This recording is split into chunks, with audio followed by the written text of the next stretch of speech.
welcome back to Time Limit, the TeamGantt podcast that's all about being productive with the time that you've got. Today, I'm happy to welcome Dr. Sidjae Price to the show. Dr. Price is the CEO of Priceless Planning, a boutique business consulting agency, and she's the founder of Speak Loud Inc., which is a youth-based nonprofit organization.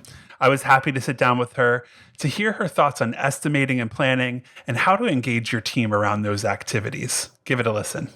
Dr. Price, thank you so much for joining me on Time Limit today. It's great to have you here. I am happy to be here. Awesome. So I want to jump right in and start talking about your consulting business, Priceless Planning. I absolutely love that name. It's just so perfect and so fitting.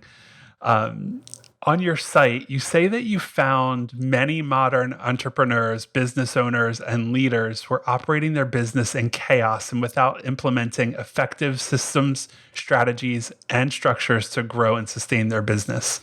That really hit home for me. I think in my experience, I've absolutely seen a lot of that. And I'm just curious, in your world and working with those clients, do you have any thoughts on why that happens? So I definitely believe that happens because, organizational leaders, company leaders, founders, they just want to start and make a profit. So in the midst of all that hurry to see a profit, they often neglect to remember the small details of a business, which are the system, strategies, and structure. And while those are small details, it is definitely still important, as just like a game of Jenga, let's say, one slight tumble and the whole thing can come coming down. And this is why you often see big companies commonly in the media with lawsuits within their first few years and having to do a company restructure and retraining and all that stuff, is because when they just started, they were so concerned about profit and forgot to look at the small stuff, such as the strategy, structure, and systems. Yeah, absolutely. I think too, one of my kind of thoughts on that is that folks aren't necessarily trained in project management as business owners. Like, let's say I want to start my own design agency. I'm probably trained as a designer and I'm great at that, but I'm not trained in how to run a business or even how to run projects. Have you seen kind of any trends in terms of education for business owners or even folks who are getting into project management?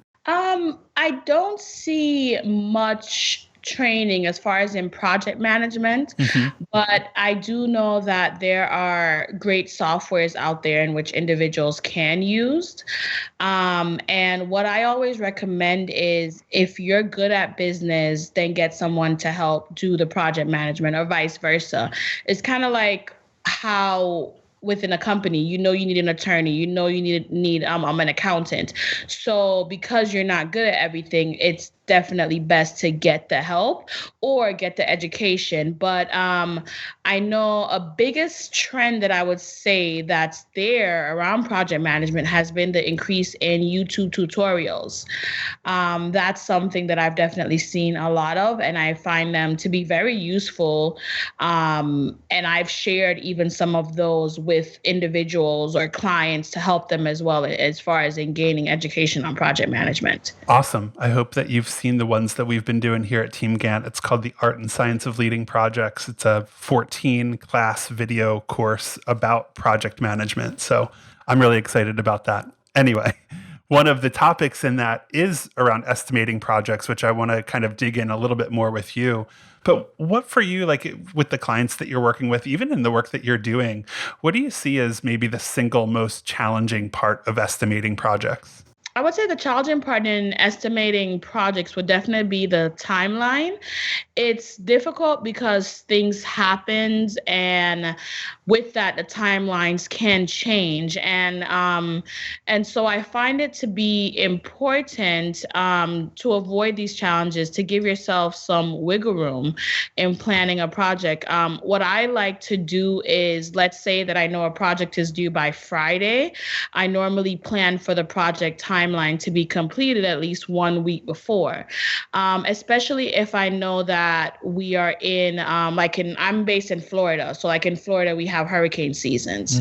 Or we know like it's our rainy season. So we're always having power power outages, or you look into stuff like that, and then you base your project timelines.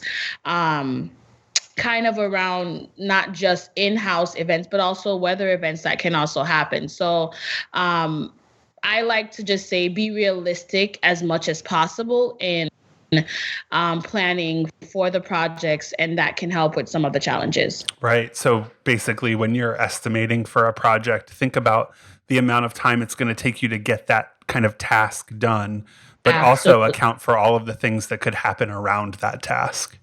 Absolutely. Yeah, I think that absolutely makes sense. Can you talk a little bit about maybe the types of issues you've seen business people run up against when it comes to estimating projects? I have seen the issues that most business people run up against would be the issues with the team members. And it's kind of because we are in this multi-generational workforce where we have Gen X's, millennials, and a few baby boomers still in there. And so in doing that, you find that everyone kind of likes doing things differently in how they get their projects completed. So that is the biggest thing. So the main thing is that you'll sometimes find that project managers are assigning individuals tasks that they don't necessarily like. And when you do things like that, you're leaving your team members not connected to the project. And so they don't feel excited to do the work, to complete the work that's needed for the projects. Ideally, this is going to cause them to slow down the time in getting the deliverables of the projects to you because they're not connected to the project. So, in summary, assign your team members of your projects task that they like. That they like or they're suited to if they're specialty Exactly. in different areas. Hmm. Yeah, I think when you're in a group of people, whether they're multi-generational or not, figuring out what they're really good at. Like, let's say I've got a team of 7 designers and they all could do pretty much all of the tasks in the plan. I like the idea of sitting down and talking to them and figuring out where their interests lie, what their strengths are, what their weaknesses are. Are there any questions that you might ask people to kind of get down the right path to find out more about them? Because I think it's a really personal thing. Yes, it is a personal thing because I like what you said about having that conversation because, you know, it's good to know what's going on in even the person's life because clearly if you have, let's say, a woman and she's pregnant, you know that, if she's going to be due any day, then clearly perhaps not give her the most important role because anything can happen. Or if you have someone that's going through a rough time in life, then maybe give them something else, so getting to know your team members on a personal level and connecting that to the type of task that they're suitable of completing can definitely help. I love Um, that. yeah.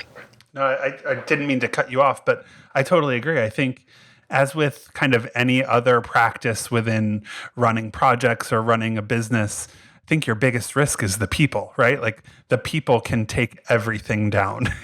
If you're not giving people the right tasks or asking them the right questions or even talking to them about what they need to do, things are going to go off the rails a little bit. Absolutely, that's definitely true, and that's why it's so important. Like the team is what you need to complete the project because yeah, you can plan it out all you want, but you need someone to help you execute it. Right. And so they are a valuable assets in getting your projects completed.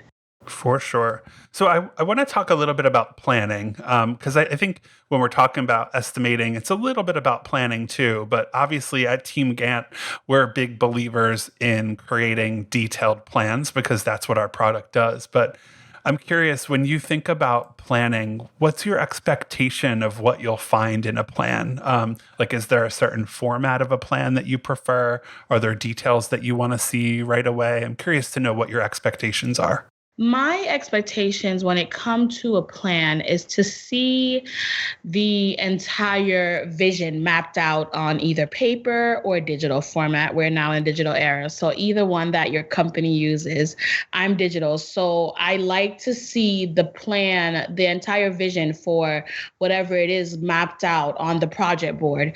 And from that, once you see the vision, I like to see the details of everything everything. So that's what I think about planning. Literally, it's like you're going to cook and you need a recipe. You need to know all the ingredients. You need to know what to put in first. So every single thing is what I expect to see in the planning phase. So the budgets, the timelines, the roles and assignments, the project goals, everything. And when it comes to format that I prefer, um, I would definitely say that I would rather digital. It's kind of biased because I'm a millennial. So I would rather digital. However, I've worked in environments where they're not so digital, and it could be because of cultural norms or generation. So everything differs. But I prefer digital, but I'm flexible. Cool. Well, Yeah. I'm not a millennial, but I also prefer digital. I just think it's easier to update, it's easier to share, communicate. But, back to your previous point, there could be people on your team who are not used to digital formats, and you might have to teach them how to kind of get up to speed or how to use digital tools in some cases. I'm not sure if you've ever come up against that kind of challenge, but I have. And it can be difficult, but I think it's just a matter of having patience and knowing that not everyone communicates or likes to be communicated to in the same way. So sometimes you just have to kind of tweak your approach to make sure that your message is landing and that everyone is kind of informed and on the same page on your project. Absolutely. And and that also brings up another valuable point of being aware of different human factors and the cultural norms of individuals and the culture. So like I've done projects in Trinidad and Jamaica or even Botswana, and it's different than doing a project in the US. So, just being more aware of, that it's not typical to probably go into another country and expect them to be doing everything like how we do it via our phones and the apps and all these things. So knowing that, okay, perhaps you're going to have to print out an entire binder of paper, you Right. know? Right. So just definitely being aware of those cultural norms or personality traits or things like that is definitely going to be important as well in project planning. I think that's so important because I think, again, people can make or break your project. And if you're not accounting for those things, then things are going to start to fall apart very quickly. Do you have any recommendations in terms of, let's say I am starting a project in Botswana. I don't really have too much experience with the team. What is the best and fastest way for me to kind of get in there, understand the team, but also set the right expectations for how we need to work together and deliver together? One of the things that I've worked with Neil Katz and Associates before in a few projects. And one of the things that he always stresses is getting to know the culture and the people before you rush into the planning. So not to just go in there with your book and ready to work, but get to know the people and how they work and how their companies is structured or roadblocks that may occur or have occurred with, let's say, other past projects of that they've done, maybe to similar scopes, doing that research. So that's definitely what I would say on like how to begin. And then from there, once you have placed yourself into that group, from there, then you can project plan, whether it be digital or on traditional pen paper type situation. Got it. Cool. I guess on that note, is there a process for creating a plan that you might recommend? Um, my favorite process, whether it's digital or paper, is literally creating. So let's say you have a big project, and you would need to take that project and break it down into blocks. So let's say you divide that into 4 blocks, and then from each block you create a mini plan. What I find is that when you do it that way, you don't kind of have everything all jumbled up. And then it also allows for you to easily determine what team member is going to be assigned to what block. So if you have a marketing block or, financial block or whatever it is, you'll know, okay, my marketing people is going to be on this section. My designers are going to be on this section. My tech people are going to be on this section. And that way you manage it per section, and it also eliminates the chaos from them having to see things that they don't necessarily need to see or getting unnecessary notifications about anything. I like it. Again, you're bringing it back to the people, and I totally appreciate this because this is how I think and this is how I teach project management. It really does come back to catering your plans, your estimates, and your communications to the people who are going to be working on the project. So thank you for that. I appreciate that because I don't think enough people actually recognize the fact that project management really is about having really good soft skills and relating to the people who are working with you. Absolutely. It definitely is. Without them, we can't complete the projects. Yeah, right. So on planning, we all know that plans can change, and in some cases they can change daily, weekly, however often. Do you have any recommendations for how to handle that change? Be open and be understanding, because there's some things that we cannot avoid. And then, yes, there's some things that's avoidable. And for the ones that we can't avoid, just be open, be flexible, and then keep clear line of communications with whomever it may be that you have to deliver this project to let them know. And I think keeping that clear line of communication throughout the project process will also help, God forbid, that something happens, that, it makes it more easier for them to understand if something is to happen and the project gets delayed or anything like that. Absolutely. All right. Last question. So I want to talk about how to handle estimation and planning when you're specifically strapped for time. And that's really kind of the focus of Time Limit. It's kind of why we named the show Time Limit. Yes. People are working with limited time and limited resources and sometimes way too much work to do. So I'm wondering if you have any recommendations for people who are under pressure to create estimates and plans with a limited amount of time and resources. Absolutely. It would definitely be the to-do list. Okay. Definitely that to-do list, and just mapping out, 1 to 10 hypothetically of what needs to be done.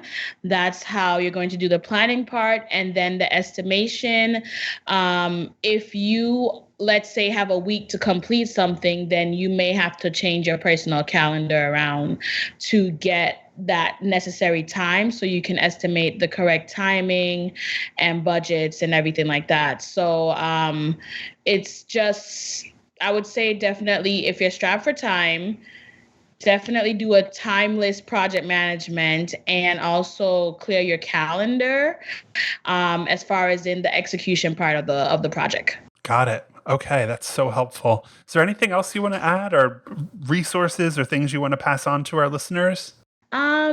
My thing that I would definitely like to add is you have to plan.